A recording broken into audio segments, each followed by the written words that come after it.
I recognize the former Vice President of Nigeria and my leader, Alhaji Atiku Abubakar. All other protocols duly. Mine is a very simple one. Let me start by thanking the organization for inviting me. As you know, I'm one of those strongest beneficiaries of the judiciary. For my strong legal team, for the work of my small legal team led by Dr. Onyechi Bazu, SAN, and led OJ Nadi, SAN, I wouldn't be standing here. You know that from my election petition to my impeachment to my tenure interpretation. And again, whenever people talk about corruption in the legal or in the judiciary, and one who takes exception, in all this journey, I did not give anybody 1 naira.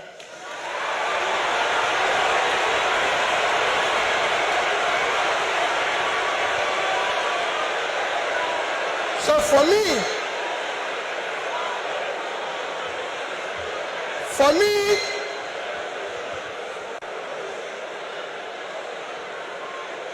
I remain eternally grateful to you for what you did for me to be here and everything.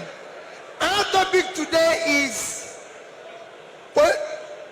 democratic transition in the 21st century Nigeria, 2023 and beyond. I think it's for great people like you or people like Chimamanda you invited, but for me as a trader, I'll try to contribute in my own little way, the way I think we should go.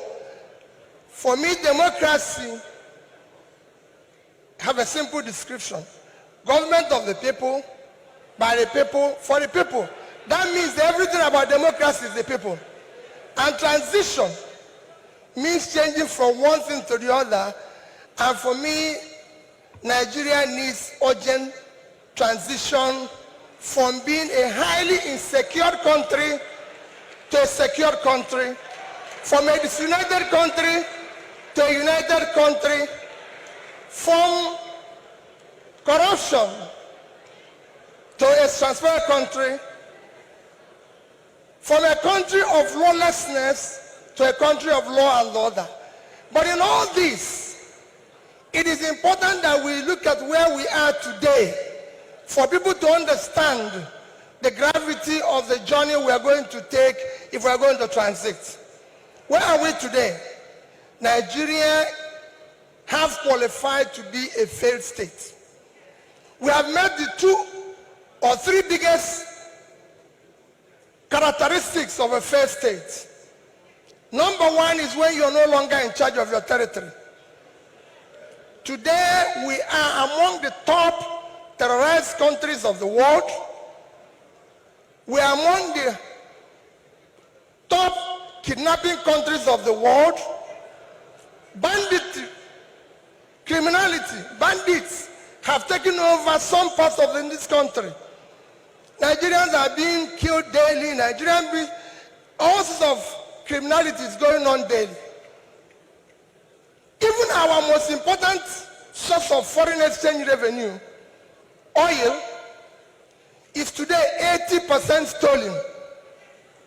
That shows how bad it is. We are the only country, apart from Venezuela, who we know is their own is because of sanctions, that is not meeting up its OPEC quota. Every other country is begging for increase, but Nigeria is not meeting up its own.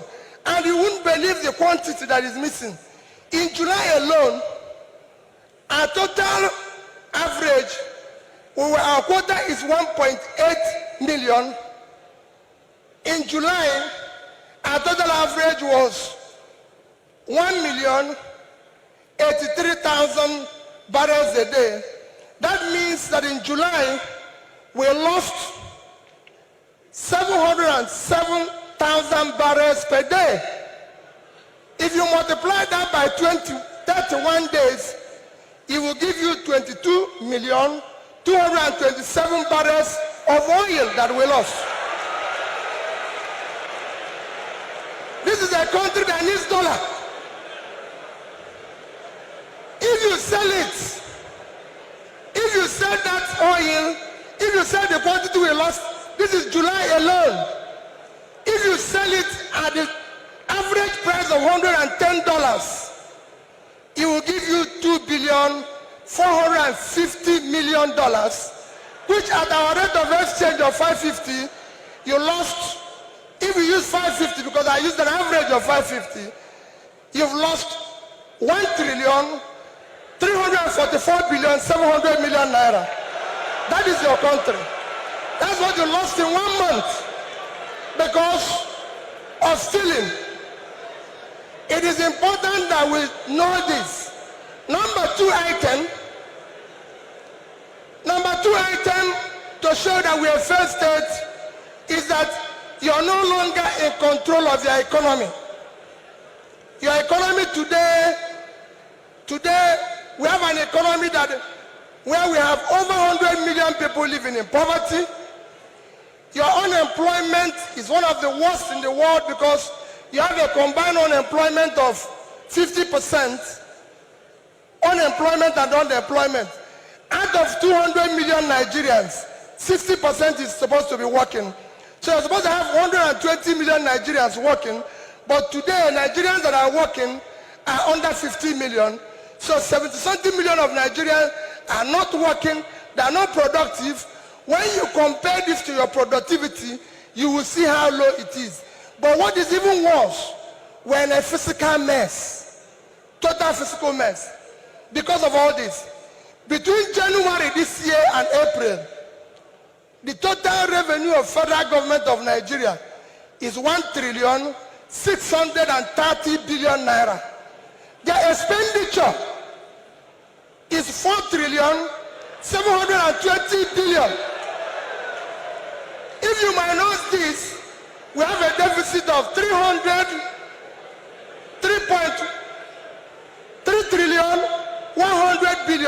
That shows almost 20% to almost 200% is the deficit. And this is the crisis you face. How did we come here? It's a cumulative effect of leadership failure over the years. Because it's 10%, I'll stop here, I would have talked about power. How did we come here? What are we going to do very quickly to come out of this? Very quickly, you need to have a visionary, articulated, competent leadership to start turning around this.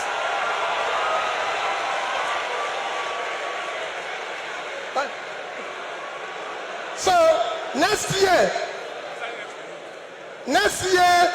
the time is up. I'll take it that next year, the election you're going to have next year will not be about, remember, it is not about tribe, no religion, not connection, not entitlement. It must be election about character, competence, capacity, and commitment to deliver.